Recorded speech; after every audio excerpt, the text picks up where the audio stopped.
In the last class, we talked about the Vedic civilization. We saw in the Vedic period how from early Vedic period to late Vedic period, the things actually deteriorated. The position of women deteriorated. The practices of yajna and sacrifices became more stringent, more complex, more expensive for the common man. And therefore, there was a need for a simplified religion.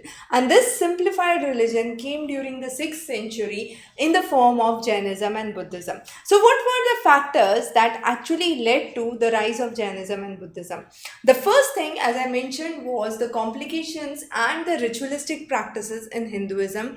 The practices of yajna, the havan, that got complicated, unnecessarily expensive, and people were not able to understand because a lot of things were based on charms and magic, which was not a real thing and turned out to be futile for many of the people.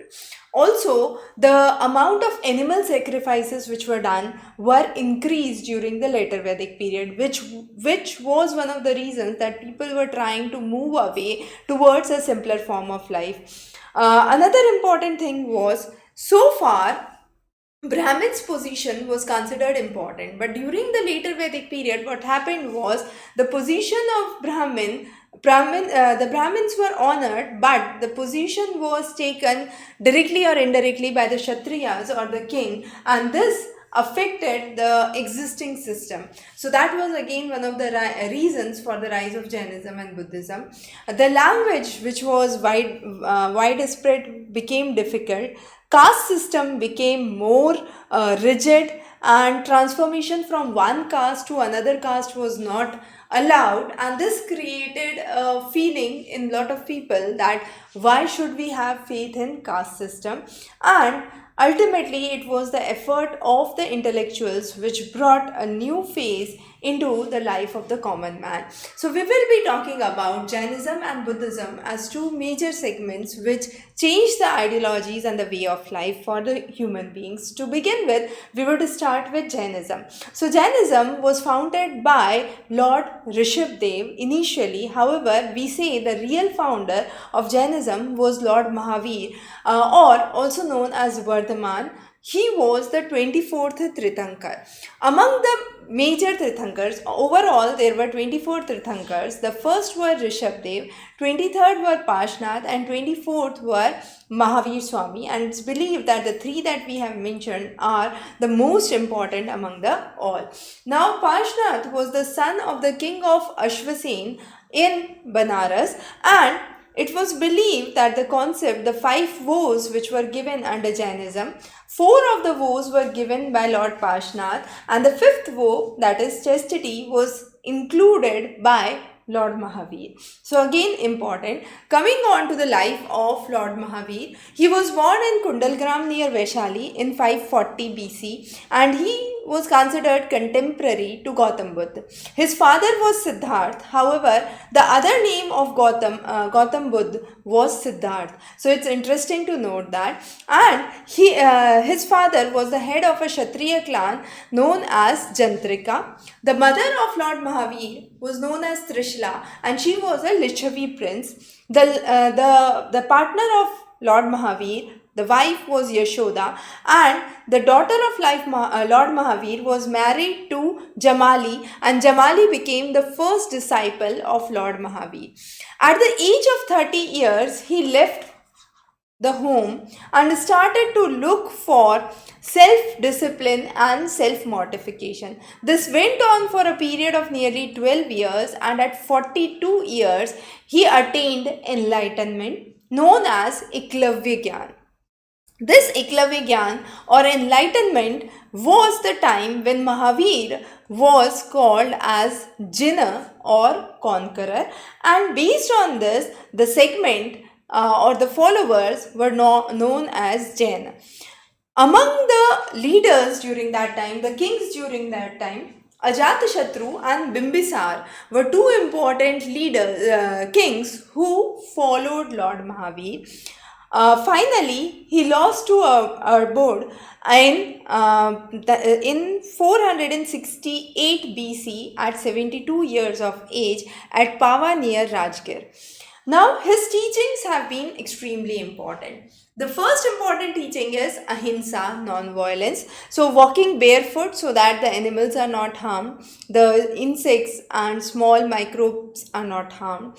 The second thing was to filter the boiled water and then have it again with the same purpose, to have a cloth around the mouth, and that was again to avoid any insects entering into the mouth. So non-injury even to plants and animals was the basic idea or a basic tenement under the teachings of Lord Mahavir. Gautam Buddha had similar tenements on ahimsa. However, his ideas were not that rigid, because his idea of ahimsa was justified till human beings. He did not include the plants and animals into it.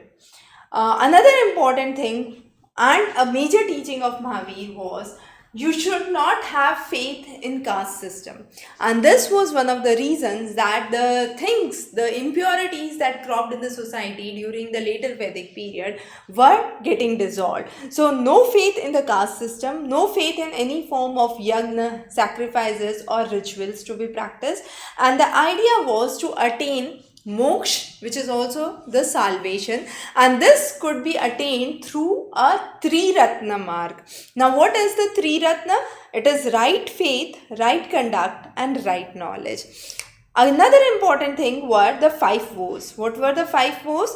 The 5 vows were not to injure anyone, not to tell a lie, not to steal, not to possess unnecessary additional property, and to practice chastity. The next is another basic idea was a very hard life or a hard penance and self-sacrifice for the growth and the betterment, and the concept of life after death, which is governed by your deeds. So karma was another important idea. Good karma or good deed liberate a man from the cycle of life and death. So all his teachings were compiled into 12 ang. They were also known as Agam, and they were called as Agam Sutra later. And these were the teachings of Lord Mahavir, and they were based on this seeds were compiled the 12 Upangs. Now, this sect of Jainism was demarcated into 2 segments, Shvetambars and Digambars. Digambars means sky clad, Shvetambar means white clad. Shwet means white. So those who have white clothes were called as Shvetambar, and those who believed sky is their cloth were considered as Digambars. The leader of the segment of Shvetambar was Sthulabhadra, and the leader of the sect of Digambar was Bhadrabahu. So both of them are important. The life of Digambar priests were considered as more stringent, more hard penance, and an extreme form of austerity with more orthodox nature in contrast to Shvetambars. And any person who is a true Jain is believed to follow the 24 Tirthankars, acquire knowledge from their sermons, and to lead a pious life which fulfills the 5 vows. His contribution to the routine life was again important. For the political life, he contributed in the form of non-violence as a basic tenement. For the social life, he again said equality of all men, service for all, and removing this evil of caste system is important. Still, we do practice and have caste system into existence, but yes, this was one of the preachings, and if followed properly, this evil of caste system can be removed from the society. The next is for the religious life. He told people that any form of yagna or rituals are not important. Saving the people from yagna and rituals and against animal sacrifice was the contribution in the field of religious life. In the field of cultural life, numerous art and architectural marvels were built. For example, the Parashvam Hills in Pawapuri, Bihar. You have Girnar in Gujarat, Mount Abu in Rajasthan. Then some important caves, Hathi Gumpha cave, which is located in Odisha. Then we have Indra Sabha cave, which is in Ellora. Loyan cave in Udaygiri. Gomteshwar at Shravanbelgola in Karnataka, the 70 feet high monolithic structure which is created, and all the works which have been written in the Ang or the Agam, as I said, were in Prakrit. Now, during that time, Prakrit was the language of common man, and therefore, this was not just Prakrit, but it was also the Abranch. Abranch means not the clear form. So, Abranch means not the clear form, and a mix of it's not the clear form of language, but a mix from the local languages. So we say it is the Abranch. So that Abranch as well as Prakrit was the major form of language so that it could reach the common people. Indeed, it is important to note Mahavira's texts are mainly, or Jain texts are mainly found in Prakrit. However, the Buddha texts are mainly found in Pali. Another important thing. Now coming on to the life of Gautam Buddha. Gautam Buddha was also known as Siddharth. That was his childhood name. And as we know, the father of Lord Mahavir was Siddharth. Gautam Buddha was the son of Sudodhan, who was the chief of the Sakya clan of Kapilavastu in the Nepal area and was called as Sakya Muni. He was born in 1563 in Lumbini near Kapilavastu. His mother was Maya. However, she died at an early age, and the stepmother Gautami looked after Gautam Buddha. He was married at a very young age of 19 with Yashodhara, and they had a son known as Rahul. However, an astrologer said that Gautam Buddha would either be a great emperor or a great saint, and it was that he was kept away from all the worldly sorrows and negative feelings around, and he was enclosed in the life of palace. At one point, he realized that he need to explore the world, so he asked his chariot to take him outside, and once he went outside, he realized that the world had lot of sorrows. An old man, a sick man, a corpse, and an aesthetic were some of the common things that he visualized, and this led him to search for truth. So at the age of 29, when he left home for the search of truth, was called as a term which is known as great renunciation. He went to Gaya and went there into deep meditation. Then he attained enlightenment under the Bodhi tree, and it was ultimately called as the Bodhi tree at Bodh Gaya, where Gautam Buddha attained the enlightenment. Once he attained the enlightenment, he went on for the first sermon. His first sermon was held at Sarnath in the Deer Park, and there were 5 disciples who followed him. Now, along with those disciples, this event was important because this event was called as the Dharma Chakra Parivartan, or turning of the wheel of law. And he spent nearly 40 years with the religion after this, and the kingdom of Magad, the kingdom of Koshala, got greatly influenced by the ideas and the ideologies of Gautam Buddha. He also organized the order of the monks, which were known as Sangh. Finally, in 483, he died at Kushinagar at 80 years of age. His remains were distributed in his followers, and there were 8 stupas which were built across India considering that. His teachings have been important. Under his teaching, the 2 important are the 4 noble truths and the 8-fold path. So let's look onto the 4 noble truths. The 4 noble truths says that there is a suffering, there is a cause for the suffering, the extinction of the suffering is important, and the path that leads to the extinction is nothing but the 8-fold path or the middle path. Now, what was again important under the 8-fold path was right understanding, right thought, that is the samsk, that is right. Then we have right speech, right action, right livelihood, right effort, right mindfulness, and right concentration. So concentration, ethics, and wisdom were the key, and based on those 8 aspects were laid down, and these aspects led to the middle path. Buddha actually condemned the life of pleasure which was practiced by the priests and Brahmins, and he also condemned the severe penance that an individual gives to themselves in the Jainism, and therefore it is important to follow a middle path. Now, all of his texts have been compiled into Tripitikas. So there are three important Pitikas: the Vinay Patika, Sutta Patika and Abhidanam Patika.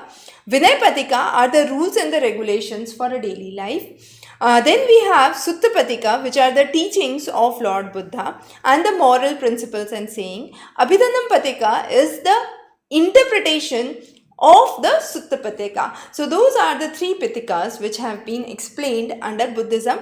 Then there are another concept which is known as Jatakas. Jatakas are the story tales. There are nearly 550 tales which talk about the previous birth of Buddha, the things that were popular during the 5th and the 6th century, most of them written in Pali with an idea of conveying the moral message to the people and an ethical message.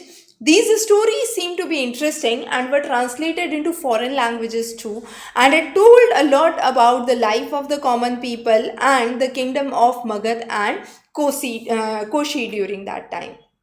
Now, another important teachings include non-violence or ahimsa. As I said, the concept of ahimsa under Buddha was relatively liberal, unlike the concept of ahimsa under Mahavira.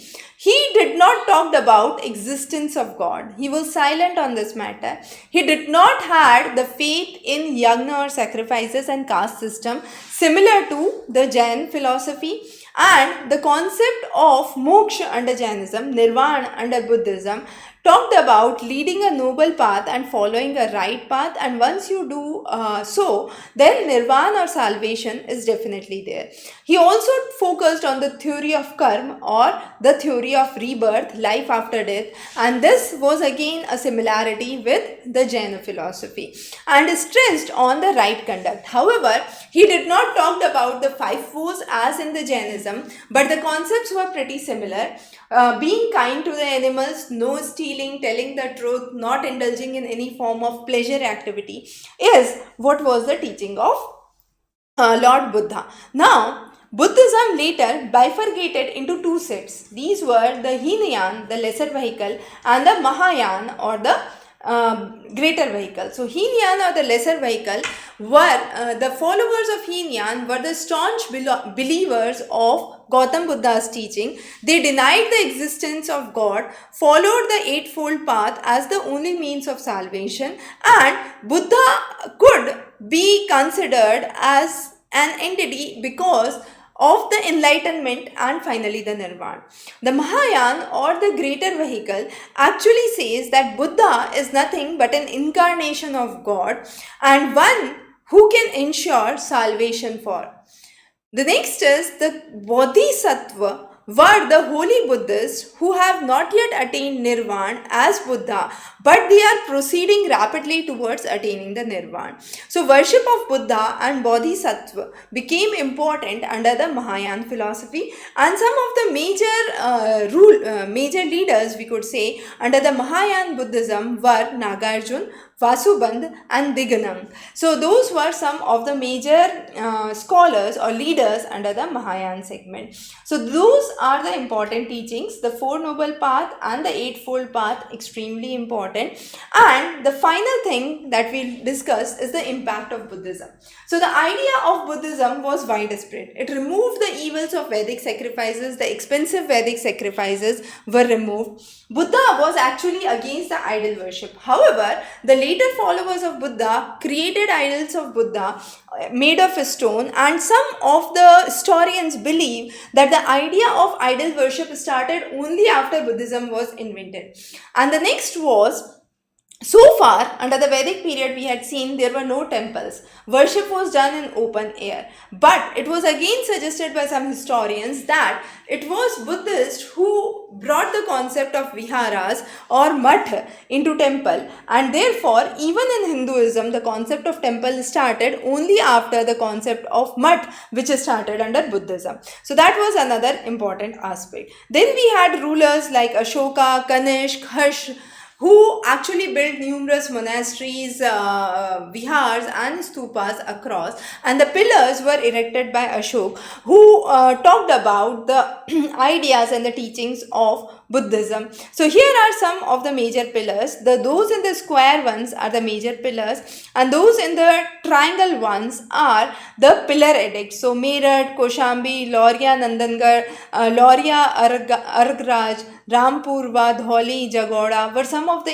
areas where the edicts of Ashoka have been seen. Again, cave temples have been constructed. Some of the important cave temples are at Nasik, Karle lies near Pune, and this is the first example of the Satvana period. It has a Chaitanya hall which is decorated in the shape of umbrella. Then we have the Ajanta with 30 caves, Ellora with 34 caves, and Aurangabad, and then we have Kanheri as some of the places which were important segments under the cave temples. Also, the two sections were very clear. One was the Chaitya and the other was the Vihar. Now Vihar was a place where the monks used to live. So there was a central hall with small cells on all sides of the hall, and this was where the monks used to live and dwell.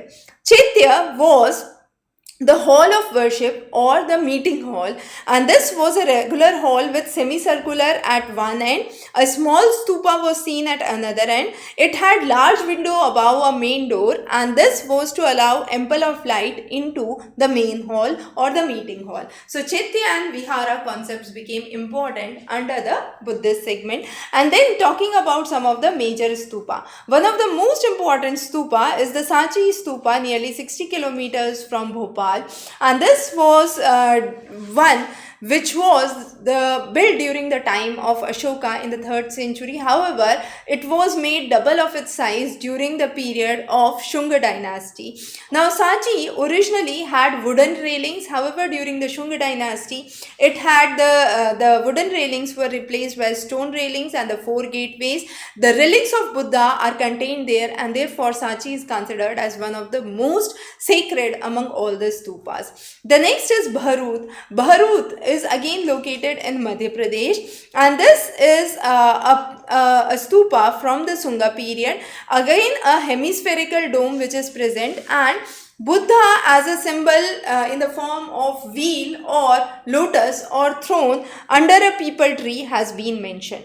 The next is Amravati. Amravati, since it was in south, it was untouched from the foreign influence, and the way in which Buddhism was explained in Amravati was a little different from the north. It was also seen that in Amravati, the teachings were not as individual persons, but a scene of crowd was there, and few figures of Buddha only as symbols were present. So Amravati statue is in a deteriorated stage it was mainly made of marble rather than red sandstone as other stupas were, and the figures were a little different in structure, little round, tall and slim. So those were the difference of the Amravati figures from the figures which were seen in Sanchi and Behrut. And finally, one important location is Nagarjun Konda. Nagarjun Konda had a stupa, two Chaitya and a monastery. The slabs have been excavated from Nagarjun Konda, and they again reveal that it was purely Indian like Amravati and did not had any foreign influence. So those were some of the key things that we have understood in this lecture on Jainism and Buddhism. In case you have any questions or queries, you can feel free to connect back to us or drop a comment here. Wish you very good luck.